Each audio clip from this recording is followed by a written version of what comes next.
Hello students, assertion reason की series में अगला चैप्टर आपका है रिस्पिरेशन इन प्लांट्स। बाकी कई वीडियोस हमने अपलोड किए हैं, आपने ज़रूर देखे होंगे, आई होप सो। आइए नया चैप्टर्स नए क्वेश्चन के साथ स्टार्ट करते हैं, and that is question number 1, assertion. All living organisms need energy for carrying out daily life activities. जितने लिविंग ऑर्गेनिज्म हैं अपनी डेली लाइफ एक्टिविटीज़ के लिए उन सबको एनर्जी की आवश्यकता होती है, ये बात बिल्कुल ठीक है। Reason, only green plant and cyanobacteria can prepare their own food by the process of glucose oxidation. कह रहे हैं कि सिर्फ ग्रीन प्लांट और साइनोबैक्टीरिया ही अपना भोजन प्रिपेयर कर पाते हैं ग्लूकोज ऑक्सीडेशन से। तो ये इस लाइन का कोई मतलब नहीं है, आप ये लाइन बिल्कुल गलत लिखी हुई है कि भोजन प्रिपेयर कर रहे हैं ग्लूकोज ऑक्सीडेशन से। ऐसी कोई बात होती नहीं है सर। भोजन फोटोसिंथेसिस से प्रिपेयर होता है, इस प्रोसेस से तो नहीं। ग्लूकोज ऑक्सीडेशन जैसी कोई बात नहीं है। तो आपका जो रीजन है वो गलत हो जाएगा, एसर्शन आपका सही हो जाएगा। तो आंसर क्या होगा? थर्ड आंसर हो जाएगा। ठीक है, next question number 2, assertion. Ultimately all the food that is respired for life processes comes from photosynthesis. हम सभी लोग ये जानते हैं कि जितना भी भोजन उपलब्ध है किसी के लिए भी हो, और जो रिस्पायरेशन जिसका होना है वो सारा का सारा कहां से आया है? And that is comes from photosynthesis. ये बात ठीक है। Reason, plant do not present great demand for gases exchange. ये बात भी अपने जगह पे बिल्कुल करेक्ट है कि जो प्लांट्स होते हैं इन्हें बहुत ज्यादा गैसेस एक्सचेंज की नीड नहीं होती है। तो इसलिए जो इसका आंसर हो जाएगा वो एसर्शन भी सही है, रीजन भी सही है, लेकिन करेक्ट एक्सप्लेनेशन नहीं है क्योंकि दोनों अलग अलग स्टेटमेंट हैं। तो answer should be B. Question number 3, assertion. Generally carbohydrate and protein are oxidized to release energy. सवाल में कह रहा है कि जनरली मुख्यतया कार्बोहाइड्रेट और प्रोटीन हैं, ये ऑक्सीडाइज होते हैं और एनर्जी ऑब्टेन करते हैं। तो जी नहीं सर, कार्बोहाइड्रेट तो होता है लेकिन प्रोटीन जनरली ऑक्सीडाइज नहीं होता क्योंकि मेन सबस्ट्रेट जो है वो कार्बोहाइड्रेट है। तो एसर्शन आपका यहां पे गलत है। Reason, fats and organic acid can be used as a respiratory substrate along with the carbohydrate when condition are ideal. देखिए, फैट और ऑर्गेनिक एसिड तो आप यूज कर सकते हैं in spite of carbohydrate certain condition में, लेकिन कार्बोहाइड्रेट सर्टेन कंडीशन में नहीं, वो रेगुलरली अलाउड है। तो ये भी गलत हो जाएगा। तो assertion and reason both are false. तो answer should be D. Question number 4, yes, assertion. Carbon skeleton produced during respiration is used as precursor of biosynthesis of many molecule of the cells. देखिए, जब भी जैसे हम मान लीजिए आपने पढ़ा होगा कि जब हम ग्लूकोज को लेते हैं और ग्लूकोज को ब्रेक करके पायरुविक एसिड बनाते हैं, फिर पायरुविक एसिड से एसिटिल कोएंजाइम ए बनता है, फिर क्रेब्स साइकिल में ढेर सारे स्टेप्स बनते हैं। उस किसी भी सब्सटेंस को, जैसे पायरुविक एसिड ले लीजिए या एसिटिल कोएंजाइम ए निकाल लें उसमें से, या ऑक्सैलिक एसिटिक एसिड, किसी को भी निकाल के कोई दूसरा सब्सटेंस बनाया जा सकता है। तो ये सेंटेंस आपका बिल्कुल ठीक है। रीजन पे आइए, ATP act as energy currency of the cell. जो एडेनोसिन ट्राइफॉस्फेट है ये एनर्जी करेंसी के रूप में सेल में इस्तेमाल होता है।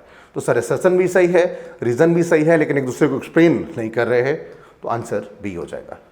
ठीक है, question number 5, assertion. Plants, unlike animal, have no specialized organ for gases exchange. जैसा कि हम लोगों में गैसेस एक्सचेंज के लिए लंग्स होता है, मछलियों में गिल्स होता है, ऐसी प्लांट्स के पास ऐसी कोई चीज नहीं है। क्यों नहीं है सर? तो अभी हमने पीछे बताया था, एक सवाल में एक पॉइंट आया था कहीं कि क्योंकि ग्रेट डिमांड नहीं है इनको, तो वो उसका रीजन होगा। नहीं है स्पेशलाइज ऑर्गन क्योंकि इनके पास ग्रेट डिमांड नहीं है, बहुत ज्यादा जरूरत ही नहीं है। चलिए, तो ये तो कंफर्म हो गया कि ए आंसर नहीं हो सकता। रीजन पढ़ लेते हैं। Plant have stomata and lenticels. Stomata और लेंटिसिल्स होते हैं प्लांट्स के पास जो गैसेस एक्सचेंज पर्पस के लिए जरूरी हैं। तो सर एसर्शन भी सही है, रीजन भी सही है, लेकिन एक्सप्लेन नहीं कर रहा है। तो आंसर सेकंड हो जाएगा, याद रखिएगा। Question number 6, assertion. In aerobic organism glycolysis is the only process of respiration. कह रहे हैं एरोबिक ऑर्गेनिज्म में ग्लाइकोलिसिस अकेली प्रोसेस है जो रिस्पिरेशन में होती है। अब आपको पता है कि एरोबिक प्रोसेस में कई स्टेप्स होते हैं, ग्लाइकोलिसिस है, लिंक रिएक्शन है, क्रेब्स साइकिल है, ईटीएस है। तो ये गलत हो जाएगा। रीजन पे आइए, ग्लाइकोलिसिस अकर्स इन साइटोप्लाज्म, यहां तक तो मामला ठीक है, लेकिन कह रहे एंड माइटोकॉन्ड्रिया, तो आगे वाला सब गलत है। तो एसेसन भी सही है, रीजन भी सही है, ऐसा यहां पे कंडीशन नहीं बन रही, तो एसेसन रीजन दोनों गलत हैं। आंसर क्या हो जाएगा? डी। ठीक है। Question number 7, एसेसन।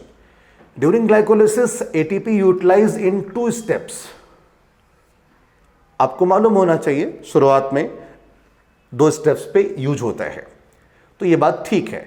रीजन पे आइए, metabolic fate of pyruvate depend upon the cellular need. 2 सवाल। पहला, ग्लाइकोलिसिस में एटीपी कितनी बार यूज हो रहा है? तो 2 बार यूज हो रहा है, एसेसन ठीक। पायरुवेट का भविष्य क्या होगा, ये सेल की जरूरत पर निर्धारित करता है। वो फर्मेंटेशन करेगा, यानी वो लैक्टिक एसिड फर्मेंटेशन करेगा, अल्कोहलिक फर्मेंटेशन करेगा या एरोबिक रिस्पिरेशन करेगा, ये सेल की जरूरत पर डिपेंड करता है। तो A and R both are correct but not the well explain both each other, तो sir answer should be B. याद रखेंगे, किसी प्रकार कोई संशय नहीं होना चाहिए। Question number 8, assertion. Pyruvate decarboxylase and alcohol dehydrogenase catalyses fermentation. आप जानते हैं कि जब हम अल्कोहलिक फर्मेंटेशन की बात करेंगे, अल्कोहलिक फर्मेंटेशन आपने पढ़ा भी होगा, तो अल्कोहलिक फर्मेंटेशन जो आपका है ये 2 स्टेप की प्रक्रिया है, 2 स्टेप की प्रक्रिया है, और इसमें एक एंजाइम इस्तेमाल होता है पायरुवेट डीकार्बोक्सिलेज और दूसरा इस्तेमाल होता है अल्कोहल डिहाइड्रोजनेज। ये आपका ठीक लग रही बात। कह रहे reason, decarboxylation is a must, decarboxylation is a must process of anaerobic respiration। तो नहीं सर, मस्ट नहीं, क्योंकि जब हम लैक्टिक एसिड फर्मेंटेशन की बात करेंगे तो वहां डीकार्बोक्सिलेशन नहीं होता है। तो इसलिए एसर्शन रीजन में सिर्फ एसर्शन सही है और रीजन गलत है, इसलिए आंसर सी हो जाएगा। Question number 9, assertion. Less than 7% of energy in glucose is released and not all of it's trapped as higher bond of ATP। देखिए, जब ग्लूकोज का ब्रेकडाउन होता है तो जितनी एनर्जी रिलीज होती है उससे सिर्फ उसमें से लेस देन 7% ऑफ एनर्जी का ही इस्तेमाल हो पाता है एटीपी फॉर्मेशन के लिए, बाकी किसी चीज का नहीं। तो ये लाइन आपकी बिल्कुल ठीक है। रीजन पे आइए, yeast poison themselves to death when the concentration of alcohol reaches up to 13%।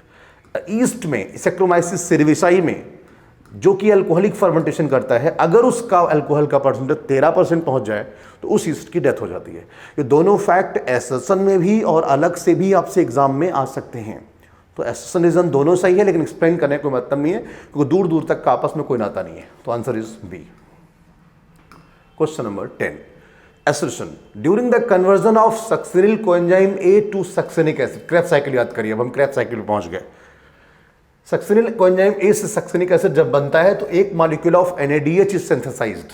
NADH is synthesized, तो जी नहीं सर, इस प्रोसेस में आप चेक कर लीजिएगा, गैनोसिन ट्राइफॉस्फेट बनता है और कपल्ड रिएक्शन के थ्रू ATP बनता है, तो ये गलत हो गया। रीजन में आएंगे, there are 2 points on the TCA cycle where NAD is reduced to NADH2। TCA cycle मतलब क्रेब्स साइकिल या सिट्रिक एसिड साइकिल, और इसमें 2 बार नहीं सर, इसमें 3 बार बनता है। कितनी बार? 3 बार। तो एसर्शन रीजन दोनों गलत हो जाएंगे और आंसर आपका डी हो जाएगा। Question number 11, assertion. Krebs cycle requires continued replacement of the OAA। इसको समझने के लिए आपको क्रेब्स साइकिल याद होनी चाहिए। याद करिएगा, क्रेब्स साइकिल की शुरुआत ऑक्जेलो acetic acid acetyl coenzyme A से जब मिलता है तो बनाता है ट्राइकार्बोक्सिलिक एसिड। ठीक है, that is called citric acid. Tricarboxylic acid mention नहीं होता है, लेकिन सिट्रिक एसिड होता है, दोनों सही है।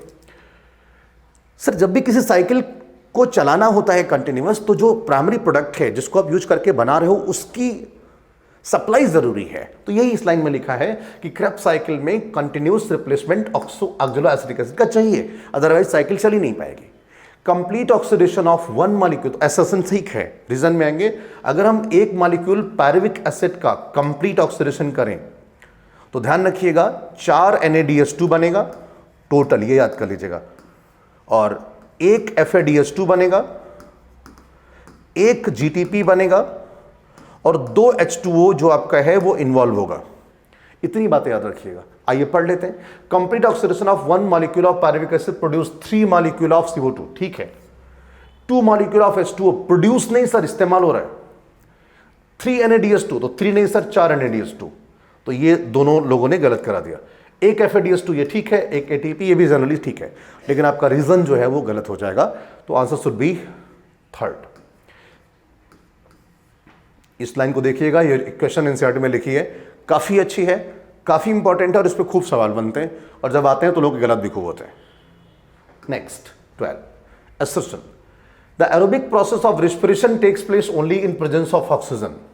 भाई जाहिर सी बात है, अगर एरोबिक प्रोसेस है तो अगर आपका एरोबिक प्रोसेस ही है तो जाहिर सी बात है ऑक्सीजन के प्रेजेंस में ही होगा, कोई कहने वाली बात नहीं है। और आप ये जानते हैं कि ऑक्सीजन का इस्तेमाल ना तो ग्लाइकोलिसिस में होता है, ना लिंक रिएक्शन में होता है, ना क्रेब्स साइकिल में होता है, सिर्फ फाइनल स्टेज पे होता है, टर्मिनल स्टेज पे। तो ये तो ठीक है, role of oxygen is limited, बिल्कुल ठीक है, to terminal stage of the process of aerobic respiration, जहां पे फाइनल इलेक्ट्रॉन एक्सेप्टर कौन है? ऑक्सीजन। तो अगर आपने टॉपिक अच्छे से पढ़ा होगा तो आपको मालूम होगा एरोबिक रिस्पिरेशन में ऑक्सीजन का इस्तेमाल सिर्फ ETS के लास्ट में ही होता है। दोनों सेंटेंस आपके सही है, वेल एक्सप्लेन भी कर रहे हैं, तो आंसर आपका first. Question number 13 next, assertion. Cytochrome C is famous for transfer of electron between the 3rd and 4th complexes. तो यहां पे थोड़ा समझते हैं कि साइटोक्रोम BC1 ये हमारा साइटोक्रोम BC1 हमारा कॉम्प्लेक्स 3rd है, और कुछ लोग साइटोक्रोम C ऑक्सीडेज लिखते हैं और कुछ लोग इसको साइटोक्रोम AA3 लिखते हैं। इन दोनों के बीच में जो लिंक करता है वो साइटोक्रोम C है। आइए अब पढ़ते हैं। Cytochrome C is famous for transfer of electron between 3rd to 4th, ठीक बात है। और cytochrome C is small protein attach to outer surface inner mitochondrial space, outer surface of inner mitochondrial membrane and act as mobile electron carrier. देखिए sir, दो बातें यहाँ पे mention कर दूं। जब ETS आप पढ़ते हैं तो complex 3rd BC1, complex 4 cytochrome AA3 या साइटोक्रोम C ऑक्सीडेज, इनके बीच में जो कैरियर का काम कर रहा है वो साइटोक्रोम C है। तो ये बात भी बिल्कुल ठीक है और ये बात भी बिल्कुल ठीक है, और इसमें भी साइटोक्रोम C के बारे में ही बात हो रही है कि किस तरफ पाया जाता है, outer surface of inner mitochondrial membrane, ठीक है, और act as mobile as well. तो आंसर शुड बी A, बिना किसी संदेह के, क्योंकि एक दूसरे को एक्सपेंड कर रहे हैं। Question number 14, assertion. All carbohydrates are usually converted into glucose before they are used up for respiration. फिर बोल रहा हूं, all carbohydrates are usually converted into glucose before they used up for respiration. ध्यान रखिएगा, कोई भी कार्बोहाइड्रेट हो ultimately उसे ग्लूकोज में ही कन्वर्ट होना पड़ेगा रिस्पिरेशन के लिए, क्योंकि मोस्ट फेवर्ड सब्सटेंस है। ये बात ठीक है, glucose is the favoured substrate for respiration. तो अब आप समझ सकते हैं कि आंसर क्या हो जाएगा इसका, glucose is favoured substrate for respiration. तो आंसर इज A, क्योंकि हमने सेम बात एक्सप्लेन करी है, ठीक है। तो क्वेश्चन नंबर 14 का आंसर क्या हो जाएगा? A। एसर्शन भी सही, रीजन भी सही एंड करेक्ट एक्सप्लेनेशन भी, ठीक है। बैक हो गया था। क्वेश्चन नंबर 15, रिस्पिरेशन की बात कर रहे हैं, इसमें भी जाहिर सी बात चैप्टर ही वही है। Assertion, respiratory pathway is एम्फीबोलिक pathway. फिर से वही सवाल, रिस्पिरेशन के ब्रेकडाउन, बार बार वही सवाल हमें पढ़ना है क्योंकि चैप्टर ही हमारा रिस्पिरेशन है। रिस्पिरेशन लोग जनरली कैटाबोलिक कहते हैं, एम्फीबोलिक नहीं कहते, तो ध्यान रखना होगा। सर ये जो प्रोसेस है रिस्पिरेशन, ये एम्फीबोलिक है, याद रखिएगा। एम्फीबोलिक क्यों है, उसके पीछे का लॉजिक, सर रिस्पायरेटरी पाथवे में एनाबोलिज्म भी होती है और कैटाबोलिज्म भी होती है। क्रेब्स साइकिल में एनाबोलिज्म होती है, याद रखिएगा। अगर आपने अच्छे से पढ़ा होगा तो आप ये जानते होंगे। तो एम्फीबोलिक इसलिए कहते हैं क्योंकि एनाबोलिक और कैटाबोलिक दोनों हैं, इसलिए इसे एम्फीबोलिक कहते हैं। तो सर एसेशन भी सही, रीजन भी सही and correct question as well. तो answer first. Question number 16, assertion. When carbohydrate are used as substrate, जब हम कार्बोहाइड्रेट को सबस्ट्रेट के रूप में इस्तेमाल करते हैं, कंप्लीटली ऑक्सीडाइज होता है तो इसकी RQ वैल्यू 1 आती है। यह सवाल आपने पढ़ा होगा रिस्पायरेटरी क्वोशिएंट में। क्या होता है इसमें?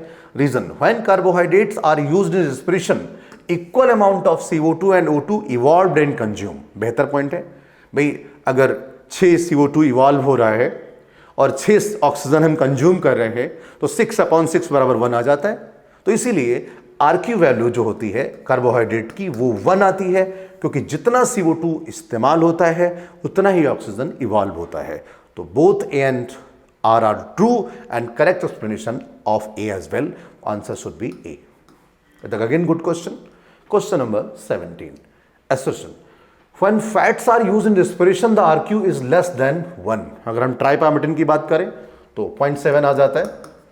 तो ये ठीक बात लिखी है कि अगर हम फैट का इस्तेमाल करेंगे रेस्पिरेटरी सबस्ट्रेट के रूप में तो इसकी RQ वैल्यू 1 आएगी।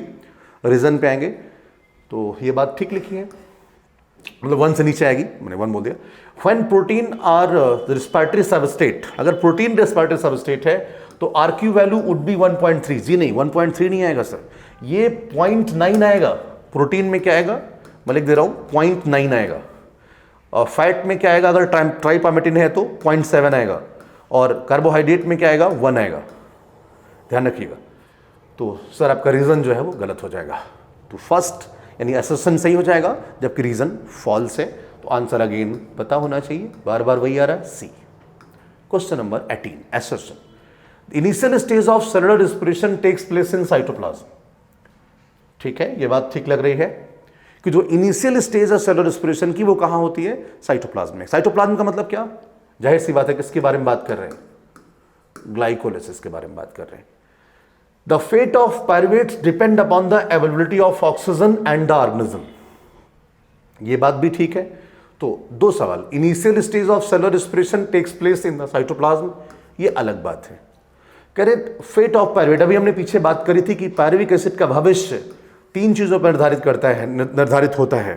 अगर ऑक्सीजन है तो एरोबिक रेस्पिरेशन करेगा, नहीं है तो फर्मेंटेशन करेगा। तो कह रहे हैं depend upon availability of oxygen and organism. तो ये भी सही, ये भी सही, बट नॉट वेल एक्सप्लेन। तो answer is B. Question number 19, during glycolysis ATP is utilized at 2 steps. अभी ये बात पीछे आई भी थी कि ग्लाइकोलिसिस के दौरान ATP का कंजप्शन कितने स्टेप्स पे होता है, तो 2 स्टेप्स पे होता है। ये बात ठीक है। Reason, conversion of BPGA to PGA is an energy consuming process. अगर हम BPGA से PGA में कन्वर्ट होने की बात करें तो एक एनर्जी कंज्यूमिंग प्रोसेस। जी नहीं, इसमें आपको चीज़ें मिलती हैं, एनर्जी मिलती है, कंज्यूमिंग प्रोसेस नहीं है।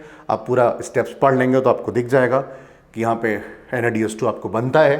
तो ये आपका गलत हो जाएगा। एसोसन सही है, रीजन गलत है, तो answer should be 3rd। Last question, question number 20, assertion glycolysis is a chain of, ये 10 लिखा हुआ है, ऑफन नहीं है, याद रखिएगा। Glycolysis is chain of 10 reaction. ये बात ठीक है कि ग्लाइकोलिसिस में 10 स्टेप्स होते हैं।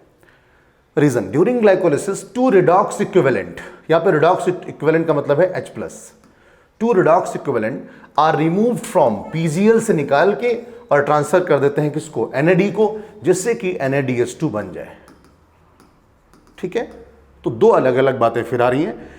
ऐसा ग्लाइकोलिसिस एक 10 स्टेप की प्रोसेस है, बात ठीक है। ये ग्लाइकोलिसिस में 2 रिडॉक्स इक्विवेलेंट PGL से NAD+ को देते हैं, जिससे कि NADH2 का फॉर्मेशन हो पाए। तो एसोसिएशन भी सही है, रीजन भी सही है, बट एक दूसरे को एक्सप्लेन नहीं कर रहे हैं। तो आंसर इज बी।